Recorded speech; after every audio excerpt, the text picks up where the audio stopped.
All right, hello everybody, welcome back. In this video, I'm going to go over finding the surface area of composite figures. So remember, composite figures are when we have two figures or more combined together, and then we're trying to find the surface area of them together. Now, if you'll notice on these, there's only certain parts of our figures that are actually on the outside. So for this first one, we have this cone. The only part of this cone that's on the outside is the lateral surface area. Okay, down here we have a cylinder. Again, exposed to the outside, we just have the lateral surface area and also the base down here at the bottom. Okay, because it's on the actual bottom. So what we're going to do is we're going to have, it's the lateral of the cone plus the lateral of the cylinder plus the area of that base. Okay, and if you notice, the cone and the cylinder, they both share that same base. So first thing, lateral of the cone, we have to know the circumference of it, right? And then we also have to know that slant height. So for the cone, we got the lateral surface area. Okay, we got it's pi times r times L for that slant height. So we're going to have to know the radius and the slant height of the cone. So for the cone, our radius is 4 and our slant height is 7. So we just plug that in. Pi times 4 times 7, 28 pi. Okay, so we're going to leave it as 28 pi for right now because this cylinder, it's also going to have pi in it. And when we are trying to get our final answer, I want us to have everything in terms of pi so it's a little bit easier to add together. So that's the lateral of the cone. Now we need the lateral of the cylinder. So again, our lateral surface area. For the cylinder, remember, look at your formula chart. It's 2 times pi times r times h. Now for the cylinder, again, it's going to have that same radius, and the height is going to be the 10. So that's h. So h is 10, and again, r is 4. So just plug in 2 times pi times 4 times 10, and when you do that, you'll get 80 pi. Okay, 80 pi. So that's our second number. Now the third thing that's on the outside is this circle on the bottom, the base. So we're going to find the area of that base. So it's a circle, so it's pi times r squared. And again, r is 4, so it's pi times 4 squared, so that's 16 pi. And so now our total surface area of this figure, it's going to be the lateral of the cone plus the lateral of the cylinder plus the area of that base. So you have 28 pi plus 80 pi plus 16 pi. When you add those together, you get 124 pi, and it's inches squared. And then if you do 124 times pi, you'll get 389.6 inches squared. Okay, so let's recap what we did to find this surface area. And these are the kinds of shapes we're going to give you. Okay, we did the lateral plus the lateral plus the area of the base. Okay, so this is kind of like the formula, if you will, for these kinds of shapes where you have one stacked on top of the other. And those are the kinds of things that we're going to have you guys do. So let's go to the next one here. So this one, we have a pyramid on top of a rectangular prism. So we first have to find the lateral surface area of the pyramid. So I like to label pyramid. Okay. And we're finding the lateral surface area. So remember, for a pyramid, if you look in your formula chart, What's the formula for the lateral surface area of a pyramid? Right, it's 1/2 perimeter times that slant height. So we have to calculate our perimeter and the slant height. So perimeter, we got the base, and remember that's perimeter of the base. And both of our rectangular prism and that pyramid are sharing the same base. So this is 6 right here. This one's also 6. So that means our other two sides are also 6. So perimeter, it's 6 times 4, 24. Slant height, you can see it's marked there for us, it's 4. So to find the lateral surface area, it's 1/2 times 24 times 4, which is 48. And it's 48 feet squared. But we'll just leave it as 48 right now. So that's for the pyramid, the lateral. Now let's do the prism.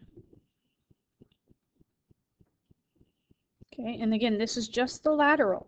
So for the prism, the lateral surface area, it's the perimeter of the base times the height of the prism. So we need to calculate the perimeter of the base and the height of that prism. If you notice, this base of the prism, it's the same as the base of the pyramid. They're stacked one on top of the other. So we've actually already calculated that perimeter. It's from here. The perimeter is 24. Okay, now the height of the prism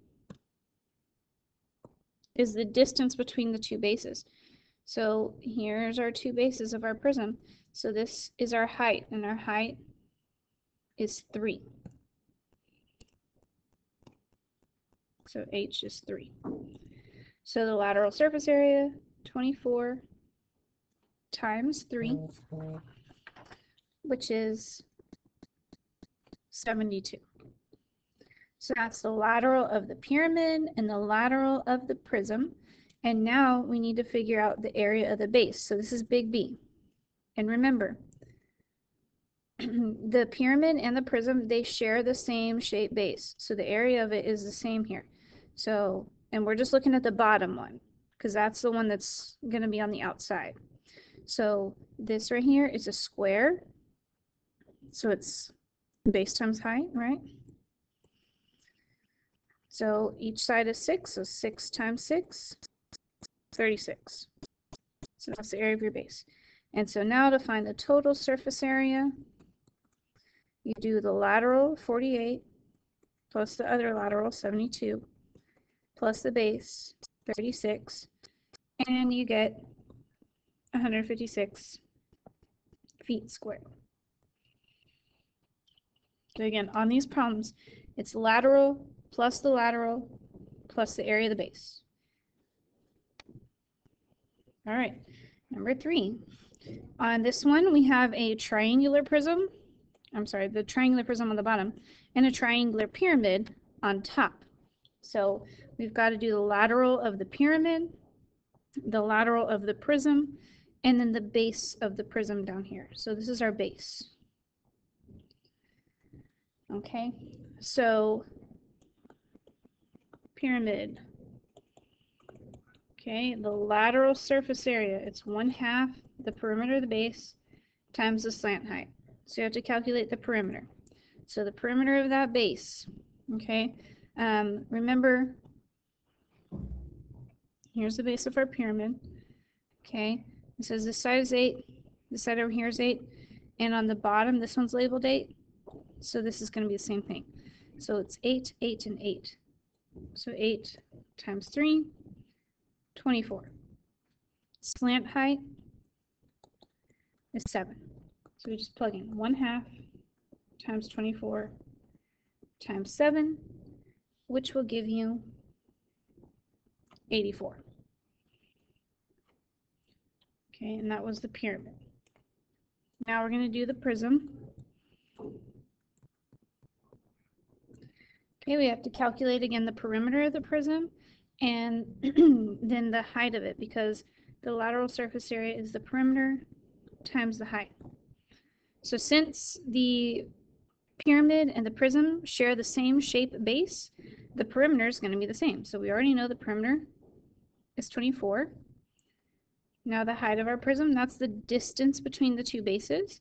So between here and here, our height is 10. So we just plug in 24 times 10 is 240. It's our second key number. Okay, now we figure out the area of the base. So our base for both the prism and the pyramid is a triangle. So it's 1/2 base times height. Now you have to be careful here. This is the base and the height of just the triangle. Okay, only the triangle. So we're looking at the triangle here. The base of it is 8. My height is going right up here in the middle, 6.9. So it's 1/2 times 8 times 6.9. And when you multiply that, you will get 27.6. So that's our third key number. So now our total surface area, we just add those three things together. The lateral of the pyramid plus the lateral of the prism plus the area of one base. And when we add these, we get 351.6, and it's inches squared. So I've taught you the kind of shapes that we're going to have you do for composite shapes, but the concept is always the same. You're just getting the areas that are on the outsides of the shape. So you have to understand that it's just going to be the laterals that are mostly outside, and then since we've got these bases here sandwiched between, those don't count. We only have the one base on the bottom. So composite area, lateral plus one base. That's the general approach that we're going to take for these kinds of problems. So make sure that if you didn't quite understand something or you didn't catch it, watch the video again, because this concept can take a little bit of time to catch on. So just watch it again when you're not writing anything, and just concentrate on what I'm saying, and follow what I'm marking on the diagrams, and that should really help you too.